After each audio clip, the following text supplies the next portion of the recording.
Bonjour, c'est Alexandra, j'espère que vous allez bien. Je suis très heureuse de vous retrouver. On me dit, si on vient à Paname, est-ce qu'on peut vous voir, Alexandra? Pour sûr, mon capitaine, qu'on peut me voir. Et je vous emmènerai manger un petit gueuleton. On ira ensemble à la Tour Montlhéry, qui est un des plus anciens bistroquets de Paris, où on fait une cuisine du terroir française extraordinaire, très copieuse, avec une ambiance de folie. Vous verrez, c'est magnifique. Le patron m'aime beaucoup et moi, j'ai plein de copains là-bas. C'est un bistroquet qui s'occupait à l'origine des forts des Halles. Quand le marché qui est maintenant Rungis, c'était aux Halles, donc dans le premier arrondissement de Paris. Et donc ces gens-là arrivaient au petit matin pour manger copieusement euh, avant d'entamer l'installation des marchés, etc. C'est des gens qui ont besoin de, de vitamines, d'énergie, etc. Moi, j'ai travaillé sur les marchés avec mon mari à un moment. Je trouvais ça formidable. J'aimais beaucoup être là-bas. Bien sympathique. Donc voilà. Aujourd'hui, dans cette vidéo, nous allons parler de moustiques. Ah bah oui, oui, oui, oui, oui. Vous allez me dire, qu'est-ce qu'on s'en fout des moustiques? Eh bah oui, mais en tout cas, là, on ne peut pas en parler, car le gouvernement a eu une idée de génie, au lieu, avec les écologistes bien sûr, au lieu de parler par exemple qu'il faut défricher, débroussailler les forêts pour éviter qu'elles prennent feu, faire de la prévention, élaguer les arbres, enfin entretenir la forêt domaniale, c'est tellement important. Eh ben non, ils ont décidé de déverser dans l'atmosphère à peu près, je crois, 100 000 moustiques. Alors des moustiques mâles, d'une race que je ne connais pas, je ne suis pas une spécialiste en moustiques, et ces moustiques mâles sont censés s'accoupler avec les moustiques femelles tigres qui ont envahi l'île de France, qui sont très virulentes et souvent, et même, porteuses du paludisme. Donc, comme ils vont s'accoupler avec ces femelles-là, ça donnera des hybrides qui auront une longévité extrêmement brève et qui ne pourront plus se reproduire. Voilà le projet.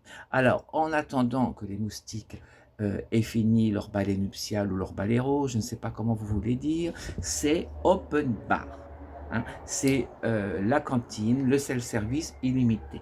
Dès que vous sortez de chez vous, vous êtes bouffé de la tête aux pieds. Alors, vous remontez avec des stars partout, les jambes, les nez, les joues, le machin, de près. Hein, et alors, vous grattez, vous grattez. Alors, dans ma municipalité, on a l'impression que tout le monde est devenu fou. Tout le monde se gratte à longueur de temps.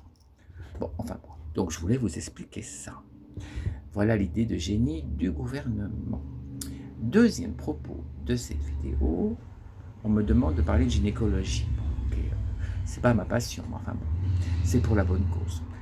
Car ils cherchent encore à légiférer et à ordonner aux gynécologues qui s'occupent donc des femmes, hein, bien sûr, euh, leur ordonner de recevoir les personnes transsexuelles. Bon, alors je vous donne mon opinion.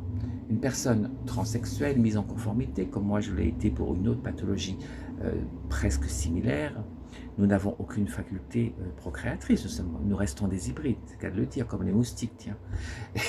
Et pourquoi voulez-vous déranger un gynécologue qui a bien assez à faire avec, je dirais, les soins aux femmes, les cycles de menstruation, les grossesses, aider pour la fertilité, etc., etc. Nous, ça se borne à voir si on fait du vaginisme, des vulvites, si le néovagin, en tout cas, n'est pas fissuré, qu'il n'y a pas de nécrose, et si la flore vaginale, artificielle pour nous bien sûr, n'est pas acide. Donc vous voyez, ça ne justifie pas d'imposer ça aux gynécologues.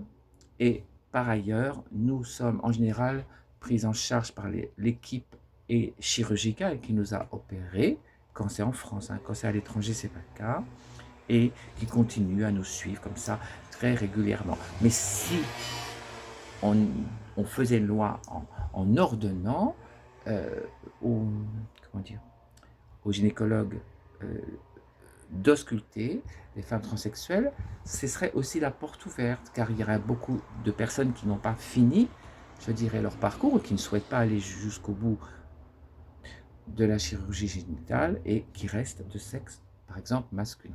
Et donc, tant que vous êtes de sexe masculin, excusez-moi, ben vous allez chez l'urologue, c'est-à-dire le médecin spécialisé par la génitalité masculine. Donc vous voyez, en fait, je me dis que tout est simple quand on raisonne sainement. Vous êtes de sexe féminin, vous allez chez un gynécologue, vous êtes de sexe masculin, vous allez chez un urologue, et puis si vous êtes une personne comme moi, ben, vous restez avec les équipes protocolaires qui vous ont opéré pour qu'ils vous suivent et voir que tout se passe bien. Je ne vois pas où est le problème. Si ce n'est encore vouloir faire du forcing auprès d'une corporation de la société qui a bien d'autres chats à fouetter que de penser à tous ces cas particuliers extrêmement rares. Donc, deuxième propos. Troisième propos, beaucoup moins, je dirais, amusant que les moustiques. Nous avons vu ce qui s'est passé en Espagne. Il ne s'agit pas de migrants, il s'agit de milliers de jeunes gens en pleine forme, des hommes qui sont tout à fait en âge de travailler et de mener à bien l'économie de leur pays, donc au Maroc, de faire toutes sortes de choses, mais non, ils viennent en Europe pour essayer de rentrer en force sur le territoire, en saccageant les frontières, en brutalisant les personnes qui habitent donc en Espagne, et c'est bien, je dirais, dans une logique de guerre implacable, une intrusion pour mettre à mal la culture européenne, voire nos racines judéo-chrétiennes et notre civilisation. Donc l'Espagne a parfaitement bien réagi, mais il faut comprendre que ça s'appelle une invasion, ce sont des envahisseurs, c'est une première étape dans une logique de guerre, et si les gens ne réagissent pas vite et de façon carrée, radicale, la deuxième étape, ça sera, on rentre dans les maisons, on saccage, on viole, on tue et on accapare les biens d'une multitude de personnes. Et voilà, et ça s'appelle, je dirais, la guerre. Mais la guerre, je dirais, avec tout ce qu'il y a de plus ignoble. Donc, peut-être faudrait-il revoir, je dirais, le contrôle de nos frontières. Peut-être faudrait-il que les pays européens redeviennent souverains dans le sens où, eh ben, dans chaque pays, l'immigration est à nouveau contrôlée et limitée. Voilà ce que je voulais vous dire ce soir. Je vous fais un gros bisou et alors je répète, si vous venez à Paris, on va faire un gueuleton. Je ne sais pas, on peut aller au Crazy Horse. Michou, malheureusement, c'est terminé. C'était super sympa, mon copain Michou.